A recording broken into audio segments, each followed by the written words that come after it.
Hi guys, আসসালামু আলাইকুম। সবাই কেমন আছেন? সবার সুস্থতা কামনা করে শুরু করছি আজকের ব্লগ ভিডিও। আমরা এখন এই মুহূর্তে আছি মালদ্বীপ চায়না ফ্রেন্ডশিপ ব্রিজের একদম শেষ প্রান্তে। আমরা যাচ্ছি হচ্ছে মালদ্বীপের হুলুমালে একদম পৌঁছে গেছি আমরা। এখন যে গেটটি দেখতে পাচ্ছেন এটি হচ্ছে হুলুমালের একদম প্রথম গেট। আমরা এই প্রথম গেট দিয়ে আস্তে আস্তে চলে যাব হুলুমালের শহরে। হুলুমাল হচ্ছে মালদ্বীপের একটি আবাসিক এলাকা। এখানে উন্নত যারা আছে তারা এখানে বসবাস করে। আমরা সেই শহরটি দেখতে যাচ্ছি। তো অবশ্যই সবাই আপনারা আমার সাথেই থাকবেন মালদ্বীপের হুলুমাল দেখার জন্য।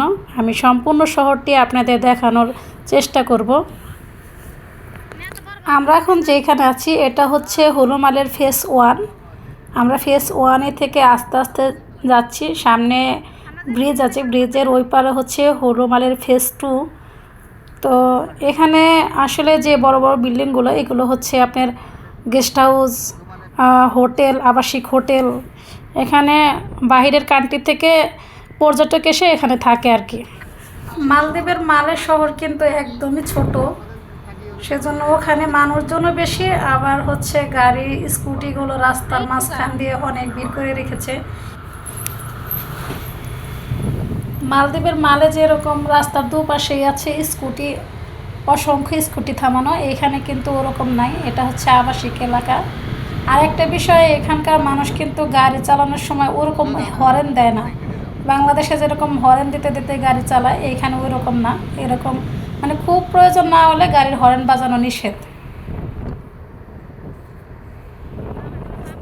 আমরা কিন্তু স্কুটিতেই আছি, আস্তে আস্তে এগিয়ে যাচ্ছি। আমরা যাব একদম মানে হুলুমালের একদম শেষ সীমানায়।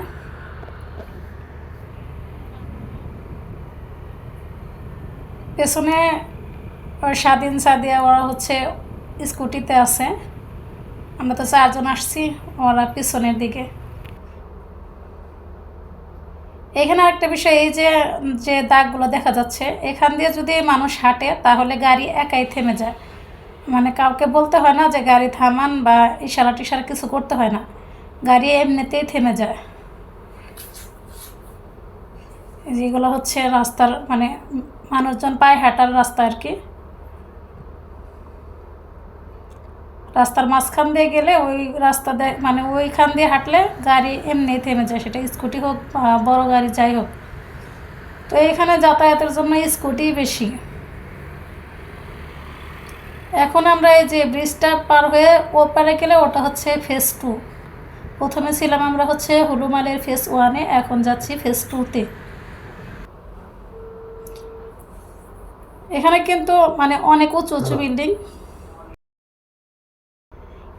মানে হুলুমালে যেরকম আপনার উঁচু উঁচু বিল্ডিং আছে, যেমন 16 তলা, 20 তলা, 25 তলা, আর মালে কিন্তু আসলে ওরকম উঁচু বিল্ডিং নাই।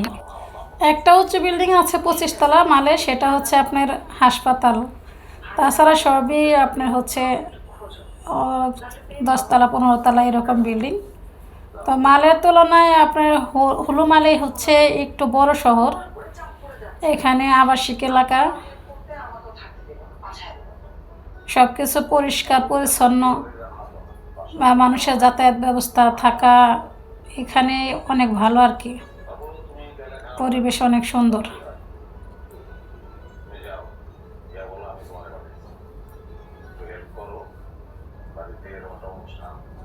তো একটা বিষয় হচ্ছে এখানে কিন্তু আশেপাশে দোকান, হোটেল, রাস্তায় যে যখন তখন আপনি এটা সেটা কিনে খাবেন এরকম কিছু নাই এখানে। তো অনেক দূরে দূরে রেস্টুরেন্ট আছে। আমি এখনও হোটেল দেখি নাই যে খাবার হোটেল রাস্তায় আছে, এরকম দেখি নাই আমি। এত দূর আসলাম, কোনো জায়গায় হোটেল দেখি নাই, হয়তো আবাসিক ভবনের নিচে থাকতে পারে। আমরা তো রাস্তা দিয়ে যাচ্ছি, এখনও নামি নাই স্কুটি থেকে। আমরা নামবো একদম হুলুমালের যে লাস্ট প্রান্ত আছে ওখানে গিয়ে নামবো। অবশেষে আমরা পৌঁছে গেছি হুলুমালের একদম শেষ সীমানায়। আমরা এখন এখানে নামবো। এখানে আমরা স্কুটি থামাইছি, স্কুটি থামিয়ে এখানে যে দেখতে পাচ্ছেন এগুলা স্টল, খাবারের স্টল। আমরা এখানে কিছু খাবো এবং সামনে ব্রিজ আছে, সামনে পর্যটক এসে এখানে গোসল করে বা সাগর দেখার জন্য রেস্ট নেয়। সামনে এসে জায়গা, আমরা যদি ওদিকে যাব ওদিকে একটু অন্ধকার দেখা যাবে না, তাই এখানে স্টলগুলো দেখানোর চেষ্টা করছি। এখানে হচ্ছে খাবারের স্টল, মানে বাইরে আর কোনো জায়গায় খাবারের স্টল নাই, এইখানে শুধু আছে। কারণ হচ্ছে এখানে পর্যটক এসে আপনার হচ্ছে গোসল করে বা ব্রিজে হচ্ছে ওখানে রেস্ট নেয়, সেজন্য এখানে খাবার স্টল আছে। কিন্তু এখানকার খাবার কিন্তু অনেক দামি, মানে এখানকার খাবার অন্য জায়গায় কম কম হলেও এখানে অনেক দামি। যে এগুলা কিন্তু আপনার মালদ্বীপের যে শহর আছে রাজধানী, ওখানে আপনার 5 টাকা 6 টাকা এখানকার টাকায়, কিন্তু এইখানে হচ্ছে 30 টাকা 40 টাকা করে দাম। এখানে সব কিছুরই দাম বেশি। যাই হোক, তবু আমরা খাবারের জন্য এগুলো নিলাম। 4 জন আসছি, আমরা হচ্ছে 8টা নিয়েছি। তো আমরা এখানে কিছুক্ষণ দাঁড়িয়ে আবার চলে যাব। আমাদের এখানে কিন্তু রাত্রে প্রায় 9টা বেজে গেছে। এগুলো সব খাবারের আইটেম। এখানে বিস্কিট আছে, আপনার খাবারের চকলেট আছে, অনেক ধরনের খাবারই আছে, কফি আছে।